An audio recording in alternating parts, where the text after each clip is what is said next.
It's 3 p.m. on Tuesday here in Seoul. Thanks for tuning in. I'm Hwang Ji-hye.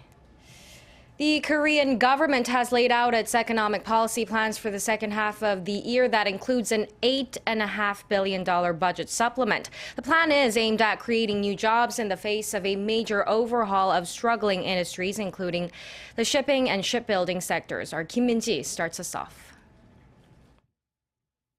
The Korean government is vowed to introduce a 20 trillion won or roughly $17 billion stimulus package to tackle external uncertainties and boost job creation. Laying out the direction of its economic policy for the second half of the year, the Finance Ministry said Tuesday a supplementary budget of roughly $8.5 billion will be part of the stimulus measure. The extra budget will draw primarily from an expected tax surplus this year. The rest of the stimulus package will come in the form of increased investment by state-run companies and other means of spending. By using all possible means, including a supplementary budget, we will respond swiftly to deteriorating short-term uncertainties and get one step ahead in preparing for midterm risks such as the Brexit. We need an extra budget specifically designed to minimize the impact from external challenges and corporate restructuring. The financial support comes as the Korean government lowers its economic growth forecast for 2016 to 2.8%, down from an earlier forecast of 3.1%. If the projections are correct, it will mean growth in the 2% range for a second straight year. Korea has seen its exports fall every month since last year due to slowing global demand. The country will also start feeling the full-blown impact of the government's nationwide corporate restructuring drive, which is expected to take a toll on employment and production.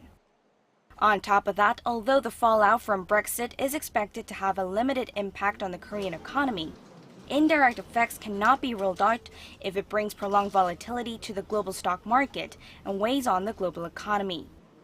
The government expects the budget supplement to help the country achieve the growth target set for this year, although the exact size and timing of the injection will be determined after talks with the National Assembly. Kim Min-ji, ARIRANG News. And President Park Geun-hye called on the parliament to swiftly pass the extra budget plan, saying there's already broad public consensus for the proposal, although it's not yet submitted. Her comments came during a meeting earlier today with the economy-related ministers to review the country's economic policy for the second half of the year.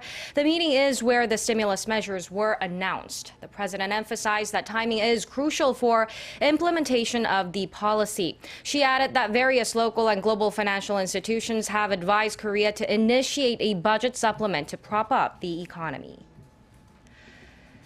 Now, the local stock market rallied on news of the government's stimulus package. The benchmark Kospi opened down nearly 1%, but recovered its losses, reaching the 1930 level. The country's tech-heavy Kosdaq also started down around 0.8%, but traded in positive territory later in the day.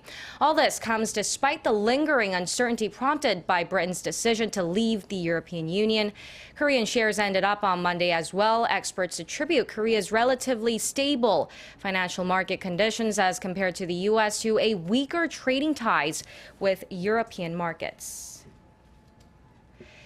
In a worrying development, the United States says North Korea might have taken a big step toward mastering the technology required to develop operational intercontinental ballistic missiles.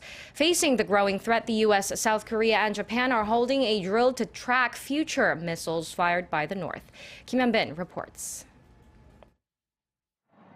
The Pentagon has confirmed that the U.S. tracked the flight path of North Korea's most recent Musudan missile launch, saying it went into space before re-entering the Earth's atmosphere. The statement by the Pentagon spokesperson is the first time the U.S. has confirmed the performance of a North Korean missile launch. Pyongyang had earlier claimed the missile had entered orbit and come back down, boasting that it had perfected the complex technology required to pull off such a feat. Mastering a re-entry technology is one of the keys to developing an intercontinental ballistic missile, as it needs to endure extreme heat when re-entering the Earth's atmosphere. Last week's Musudan test was the regime's sixth since April. The previous 5 had ended in failure, exploding in mid-air soon after launch. With the rise in missile threats posed by North Korea, South Korea, Japan, and the U.S. are scheduled to hold a trilateral missile defense exercise this week in Hawaii. The exercise will focus on sharing information and tracking the enemy's missile trajectory. All 3 countries have deployed Aegis destroyers for the drill. Kim Hyun-bin, ARIRANG News. South Korea has dismissed a North Korean proposal for working-level talks as meaningless reunification propaganda. The North on Monday delivered a public letter to the South requesting a working-level meeting in Pyongyang or Kaesong around Liberation Day in August to mark the 71st anniversary of Korea's independence from Japanese colonial rule.